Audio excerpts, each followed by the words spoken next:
Hi, good morning. Welcome to the third in the series of Rowan Consulting ShedTalks. Thanks for joining us. So these ShedTalks are designed to help business leaders around informing and equipping you with information whilst we're in this sort of COVID-19 situation. These are a specific set of ShedTalks designed to help you with those that sort of information. So today is all about managing finance and cash flow. We pretty much know now that most of the schemes are out, and I think probably most of us have started to use them in some form or another.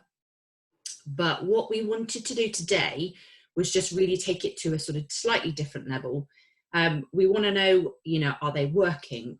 What are the challenges? What are the pitfalls that we need to be aware of? Helpful tips in order to be able to sort of maximise our time as sort of business owners, to be able to ensure that we're still sort of getting access to what is available to us and what sort of funding, what funding we can have. So today we have two speakers today, which is going to be interesting and challenging for me, but we're going to get there. So we've got two speakers today. I would like to welcome to the shed Caroline Mobley and Hannah Hill from Poolbridge Accountancy. Morning, ladies.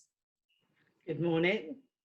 Good morning. So, Caroline, do you want to start? Can you just give us sort of like a brief introduction in terms of Poolbridge and what you do and types of clients that you do it for?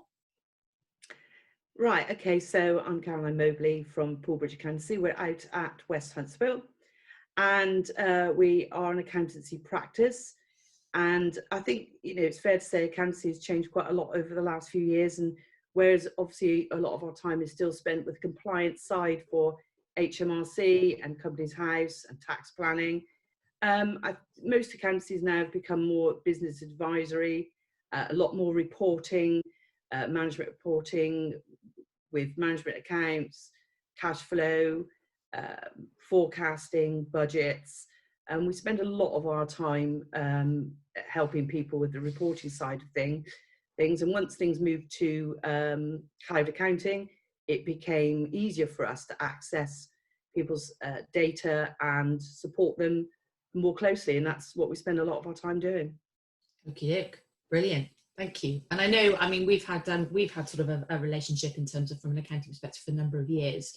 And I know one of the things in terms of from my perspective as a business owner, it's about having somebody that I can sort of go to and say, I know what I am good at.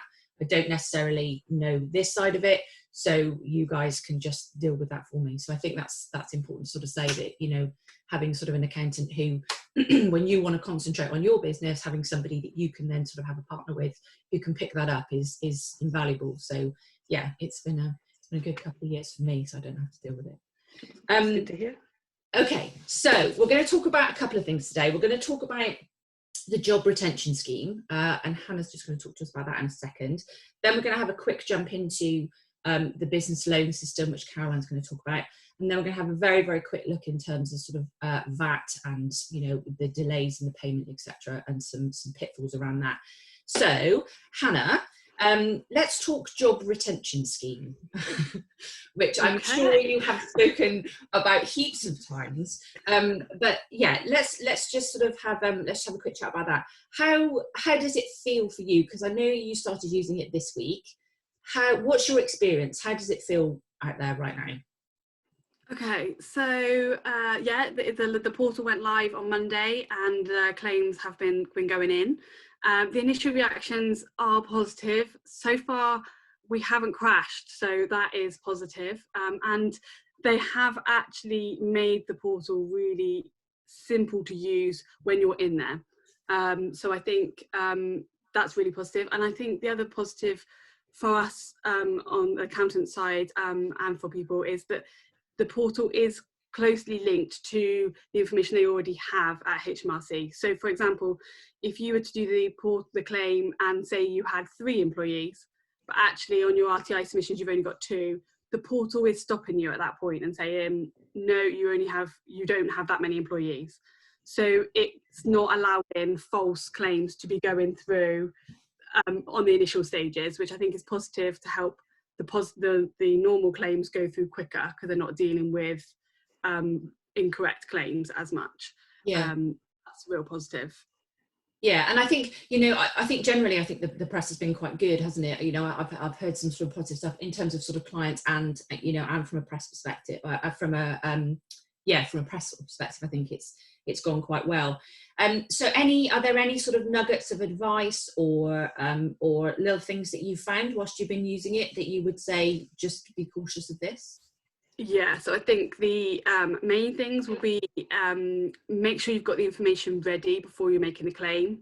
The system will time out after 15 minutes of inactivity, and your claims aren't saved. So if you're on quite a big claim and you forget someone's national insurance number or something like that, you've got to go and look it up. It will lose everything you've done if you're over 15 minutes for that. So the biggest thing, make sure you've got everything there. You will need the company's UTR or your self-assessment UTR if you're a sole trader, the national insurance numbers for each employees, and their full names as reported on their RTI, on their payroll for the RTI. You will only have to submit the total salary for the whole claim and the pension figures for the whole claim, and the national insurance figures for the whole claim. You won't have to submit per employee, it's as a total, but you will need each employee's name and national insurance numbers. So it's about getting that together. I think the hardest thing that we found is knowing what to claim and calculating the claim. It is a little bit tricky, especially on the national insurance side, for calculating the 80%. If they were paid 80%, how much national insurance would they be allowed or would it be recharged? And also with the fact that over the 5th of April, 6th of April, the national insurance rates have changed. So therefore that's being factored in for people making claims in March and in April. You've got to remember that change in national insurance rate on there. They're the main things. The claim period is something to be careful of, and I think that's quite confusing for a lot of people. So the claim period and the furlough period are two different periods. So the furlough period is the period per employee, individual to each employee, as to when they have been furloughed. That has to be a minimum of 3 weeks, but can be longer, can be extended longer. Yeah, I think that, you know, that's one of the things that I think has come up on you know, on a number of questions when we put this one out and sort of collated the questions in. There were a couple of things around the like you said, the period that you can use, or the period that is, you know, that you put in, you know, was it 3 weeks, and could you then extend by a week? So what's the advice from you in terms of if somebody is doing it themselves? What's the easiest thing to be able to do? Is it in blocks, or is it once you've done it once? You know, how does that work? Okay, so for the claim period is just the period you're claiming for. So you claim for every employee, whether they are paid weekly, monthly, fortnightly, in that period. So the biggest recommendation really is to run that period monthly, like your payroll is. So run it along the same lines as your payroll. So for example, we've done claims so far that has been maybe the back end of March, but mainly 1st of April to the 30th of April have been, anyone that's been furloughed within that period have been claimed for. Now, each employee might have been furloughed on different dates. So it might be that you've got one employee that's got 18 days out of in that claim within that period, and some might have 2 days within that period, but still claim for everyone within that period. Yeah. Okay. Even that, and then you can then claim the rest of the period in the following month for that. And I know you've produced sort of some little cheat sheets for people to be able to sort of have a look at. So I guess some of that is covered in there that we were able to sort of send out to people afterwards. Is that? Yeah, definitely. Yeah. Great. Okie dokie. So one of the other questions that came up, and it's quite an interesting one, is around sort of the payment of the 80% versus the 100%. And I think there's the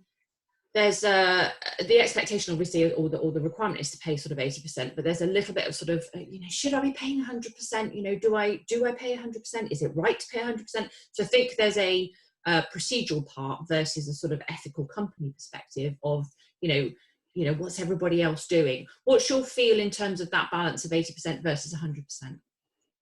Okay, so for our field, there has been a complete mixture, and there is those two that you said that either pay 100% or pay 80%. There is a third factor as well, which has come up quite a bit recently, which is the 80% pay. So the furlough scheme is capped to the 2,500. Some employees that are paid over that, they can either pay the 2,500 or they can pay 80%. So it's depending on the 80%, whether that's capped as well within the agreement with the employee. So some are doing just pure 80%. Some are doing 80% capped to the 2,500. Some are doing 100%. And it is a complete mixture. I would say at the moment, from our point of view, what we've seen, we're about 60-40, 60% doing 80% pay, 40% doing 100% pay. Okay. And I think as far as it is hard to know what to do. I think you've got to do the thing that's right for the company, and these employees will want their jobs at the end of this, and they will want the security to know that the company is still there. So they probably wouldn't want you to be paid 100% now, with the risk of the company not being viable later on because you've bridged the gap. So you're better off sticking to 80% if there is any risk that your cash flow won't sustain the 100%. Actual effect for the employee, because of the tax implications as well, the employee's take home is actually only reduced. Their take home is only reduced by about 16 to 18% because the tax is less on the 80% for them, and obviously they're not doing as much themselves at the moment. So it is hard to know what to do, but I think do what's best for the company. The other thing to remember as well, Karen, is that you don't necessarily have to have the same policy for all your staff. So it might be that you have certain staff that are higher level that you want to pay 100% because you want to keep to reassure them and to keep them happy in the firm. You might have other people that you're okay being on 80% or around. So you can choose, or even we found some employees are very proactive and are helping you during this time. So therefore you might want to pay them 100%. You might have other people that are, no, I'm not doing anything. I am involved, I'm not doing anything. Then you might put them on 80%. So you can choose, as long as the agreement has gone out to that employee and that's what's been agreed, then you can choose what you're doing. Yeah. And I think, that's one of the benefits of the scheme. I think it isn't a one size fits all. Like you said, it's about having, using it to sort of support the business and the people who were in it. So yeah, I mean, from my experience, my clients have gone sort of, some are paying 100%, some are paying the 80. But so the main thing then, I think the main thing from that is it's a cash flow sort of situation. First of all, look at your cash flow. If your cash flow doesn't support it, is to then say, okay, it's going to be 80. If it does, then we can then sort of look at which areas go where. Okay, all right. Yeah. So just quickly then, and again, this was quite a question that came up quite a bit. Some of us are obviously sort of directors of the business. And some of us aren't lucky enough to be able to be furloughed because we've got to be here, whereas the rest of the team, have been. So what options are there at the moment from a director's perspective? Where are we with that in terms of, current status? Okay, so there is less support out there at the moment for owner-managed directors. They can be furloughed. That is a possibility if they're not doing stuff for the firm, and also compliance isn't classed as work for furlough scheme, so they can still do your normal compliance, still file your returns and everything else that you need to be doing as a director, as long as you're not doing the chargeable work for the company. But like you say, a lot of the directors are needed to be still working, and they're probably the ones that are keeping the firms going. Yeah.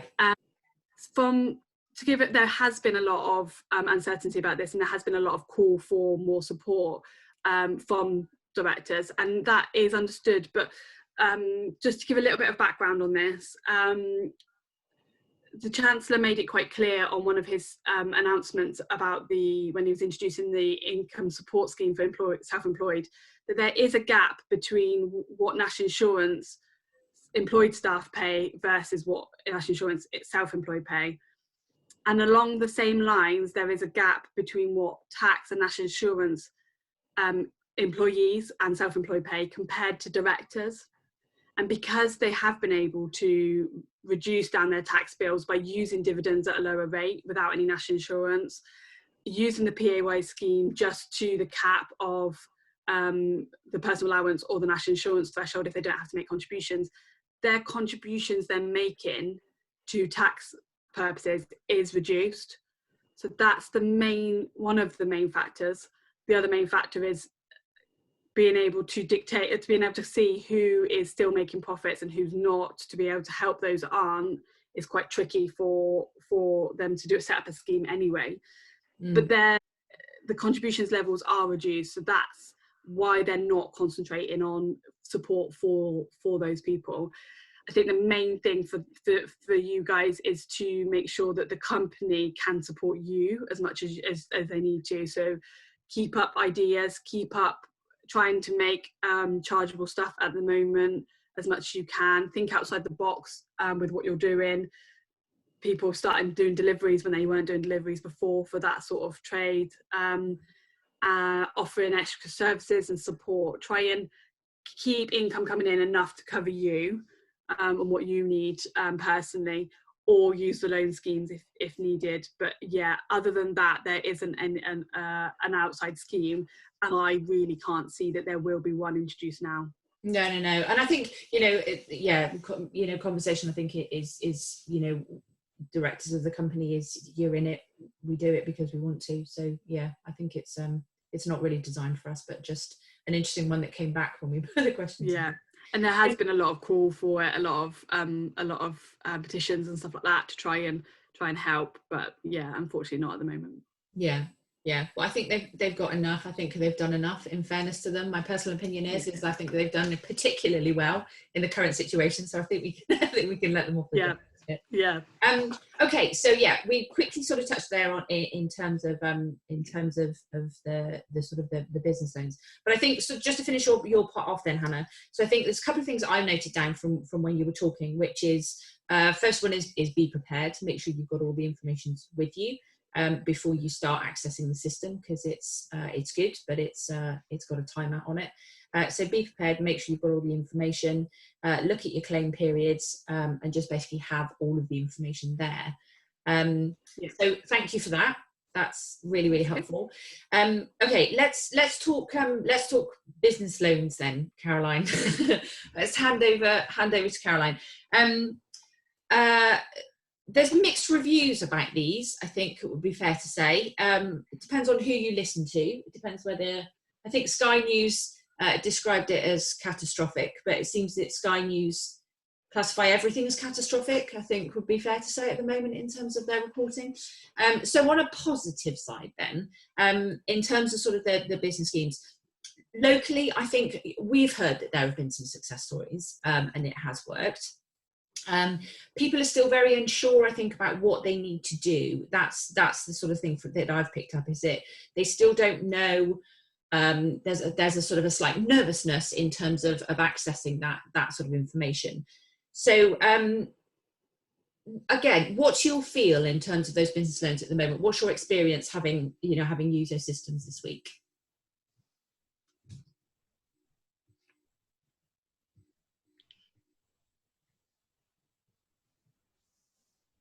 I think we might have had a frozen screen. I'm not sure who's frozen. Clearly the subject was not due to be spoken about.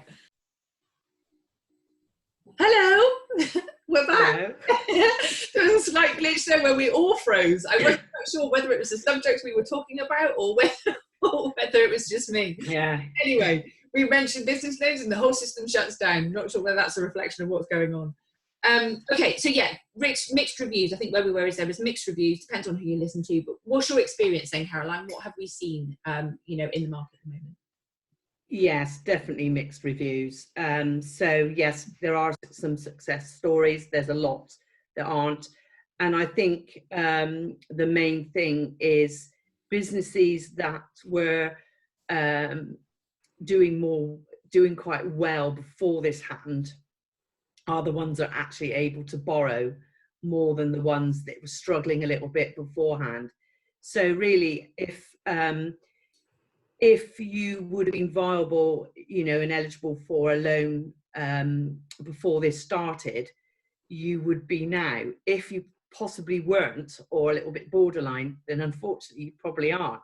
So actually, that's what's not very helpful for a lot of companies. But what you've got to ask yourself is, if you'd put in a proposal to a lender, back in December, January, would you have got it? If you wouldn't have, then you're not going to get it now. So what the first thing you need to do if you're going to sort of try and make a claim for one of the loans is you've got to prove that COVID-19 has affected your business.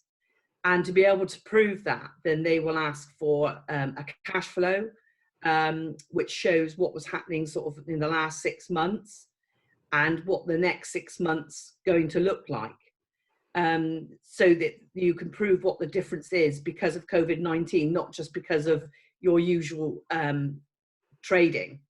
And obviously, people get a little bit swamped by the amount of information that's required, but actually a lot of that information would have been required if you were applying for a loan at any time. So things like showing your last 2 years financials, which most people should have available. If you've kept your records up to date, your accounts up to date, you would have your last 2 year end records, and 3 months of bank statements and things like that. The only thing that a lot of companies maybe don't do is the cash flow. So that is something they would have to put together and forecast ahead to show how it's how it's not their business and what difference it's making. So I think it's down, a lot of it again is to preparation, people spending the time to sit down and put those reports together to put in a good claim. Yeah. Okay. So again, I think, what we're seeing is the more sort of, be prepared, like you were saying, the more information you've got. Most of us, I think, have got sort of online systems that you can pull those records from. So it's just really sort of sitting down and working out that cash flow perspective, from that. Yes, and also always go to the lender that knows you. So your first port of call would always be your bank, your business bank. Mm-hmm.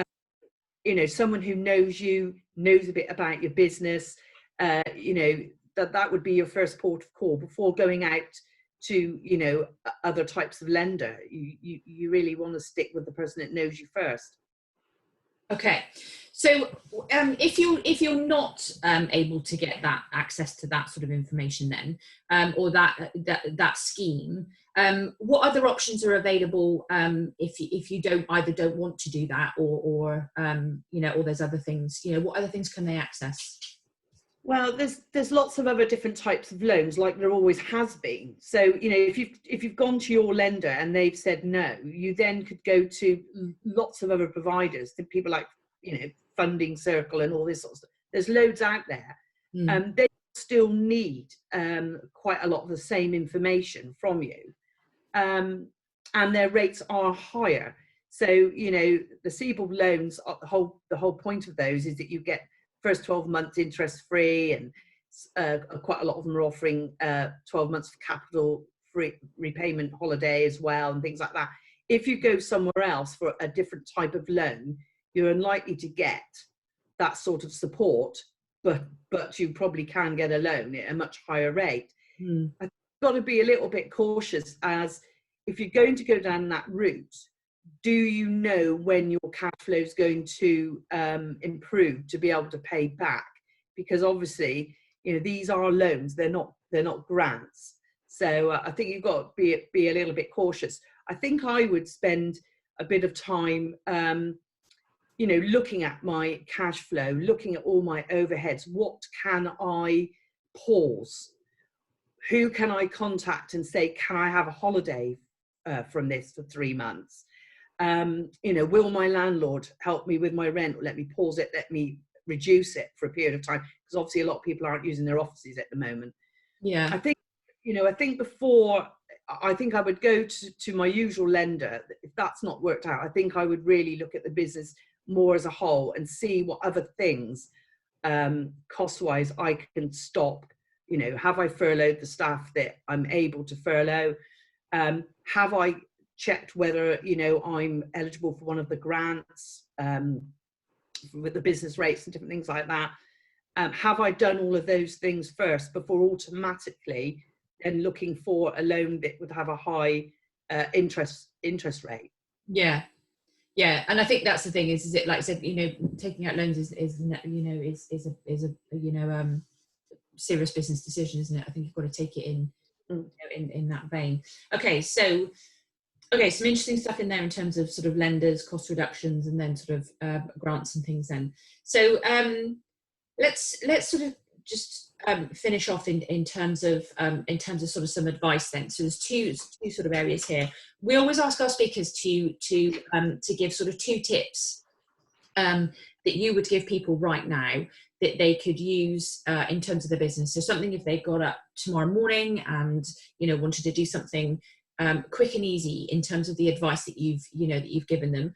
What 2 tips would you give them right now? Hannah, do you want to go first?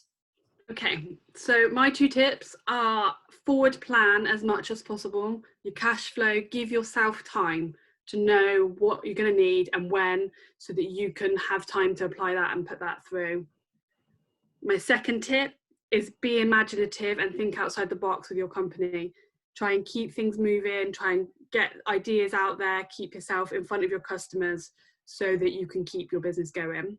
Yeah. And if I'm just one on another personal level for individuals, just one, which is to support those small businesses, organisations and charities that you previously would have supported if you're able to, because you will want them there when this is all over.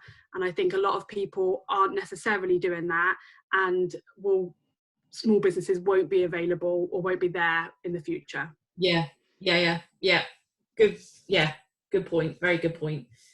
Caroline, what about you? What two pieces of advice would you give?